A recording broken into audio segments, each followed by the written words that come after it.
আপনি তো খুব বলছিলেন যে খেলাটি সুন্দর ভাবে পরিচালিত হচ্ছে, কিন্তু সুন্দরভাবে পরিচালনা তো হচ্ছে, কিন্তু আমরা সুন্দর খেলা দেখার জন্য যে সকাল থেকে এসে উপস্থিত হয়েছি, কিন্তু আমরা সুন্দর গোলটা পাচ্ছি না। মনে হচ্ছে দুটো টিমের মধ্যে কোথায় যেন একটু আন্ডারস্ট্যান্ডিং এর ভুল হয়েছে। যতক্ষণ পর্যন্ত নয় আন্ডারস্ট্যান্ডিং নিজেদের মধ্যে সমস্যা সমাধান করতে পারবে, টিভি কোনো পক্ষেই গোল নিয়ে আসতে পারবে না। তাই তো দাদা?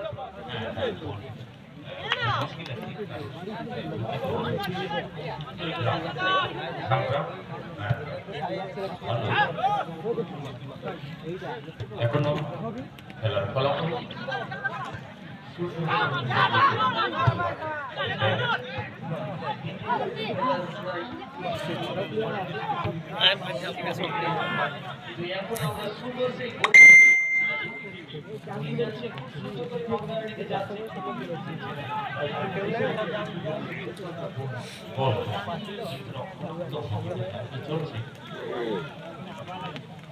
হয়তো শেষের দিকে গোল দেখতে পাবো। যে সমস্ত প্লেয়ারগুলো গ্রাউন্ডে আছে ওনারা তো ওনাদের 100% দিচ্ছে, কিন্তু আমার মনে হচ্ছে কোথায় ছিল আমাদের দর্শক বন্ধুরা